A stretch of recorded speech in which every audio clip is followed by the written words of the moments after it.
Hey CG family, it's Mark. I just wanted to announce our keynote speaker for the upcoming December event in Tampa, Florida. I am super pumped to be announcing the one and only Jeremy Miner with 7th Level. Jeremy, welcome. Mark, hey, thanks for having me on here. I'm grateful to be there in Tampa Bay in December. I think at noon, I'm training, and we're gonna have a 2-hour training on some very specific tactical training. I'm a person that when I was a sales professional, okay, like a lot of you listening to this, okay, I hated when they would bring in trainers and they would just talk all about theory. And I'm like, okay, but what do I say when they answer the phone? What do I say when they ask this? How do I ask this question when they say this, okay? So we're gonna train you some very tactical training on actually what to do when your salespeople are actually talking to your prospect, okay? What questions do they need to ask? So we're mainly gonna cover these 3 things in that 2 hours. First, we're gonna go over a concept called problem finding.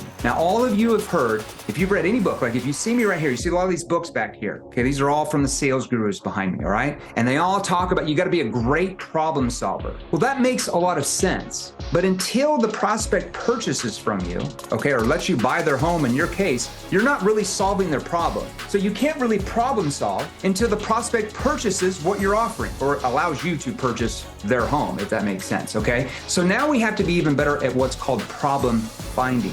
And that's certain questions that we're asking in that conversation that allows the prospect to see and more importantly, feel more problems than they originally thought they had.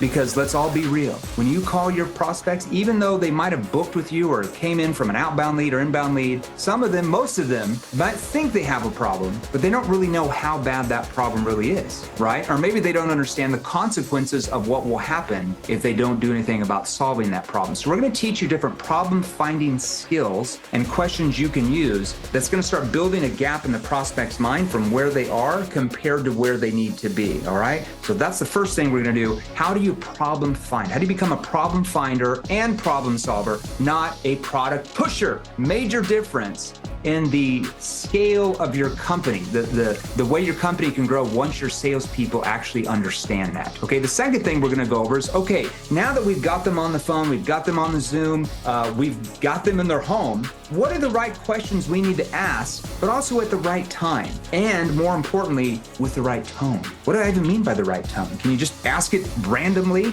What are verbal cues? What are verbal pauses? Why do we use them? So we're gonna give you many different examples for your specific industry. I'm very familiar with your industry. And then the third thing, which is probably the most important thing we're gonna cover, is how do you eliminate sales resistance? You know what I'm talking about. When your salespeople, your agents are calling people on the phone, you know, your acquisition agents, your lead managers, and they're talking to them, especially if they're cold calling, if that prospect hears something within that first 5 to 10 seconds that they don't like, it triggers what's called fight or flight mode, right? And that's when they say, oh, hey, we're good. No, we're not interested in selling. No, we already had somebody call us, or we're not interested, and then it's over. So in that first 5 to 12 seconds, are your salespeople coming across? Are they coming across more aggressive? Are they coming across needy? Are they coming across attached? Well, if that's the case, what's happening if they don't understand the right questions at the right time when that prospect answers, they're triggering what's called fight or flight mode. And that's why they're getting that reaction from the prospect. So we're gonna show you certain questions to use, especially in the beginning, especially with the right tone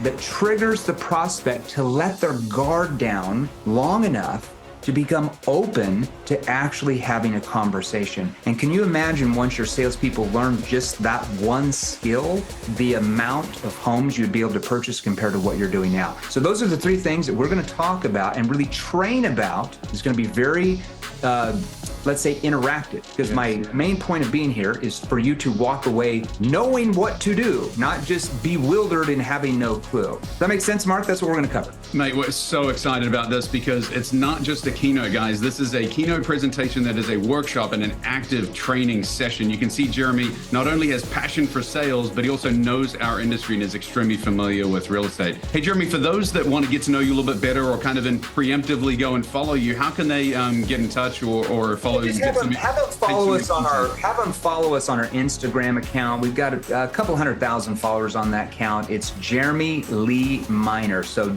make sure you spell it right. There's a lot of spam accounts right now. Jeremy Lee Minor, Jeremy, Lee Lee, Minor Miner. Make sure you're following the right account. It has 220,000 followers, something like that. That's where you want to follow me. You'll probably start getting targeted with a bunch of reels. We do about 2 to 3 reels a day, different little techniques, training, different posts, and you kind of get to know us a little bit by just watching that. That's a lot of us on the leadership team have already been following you. We just can't wait. So really excited to bring Jeremy out. He's going to be with us live in Tampa, Florida in December. And remember, guys, also as an added bonus, I believe that Leon is going to be lining up to have it virtual so that you can actually have your salespeople, your inbound lead managers, your acquisitions agents on this virtually while you're also in the room. So super excited, Jeremy. Like I always say, Mark, all the cool companies are out in Florida. It seems like I'm doing a keynote there every other day. So you guys must be doing something good in that state. I don't know what's going on. We're doing something right. Looking forward to it. Thanks, Mark.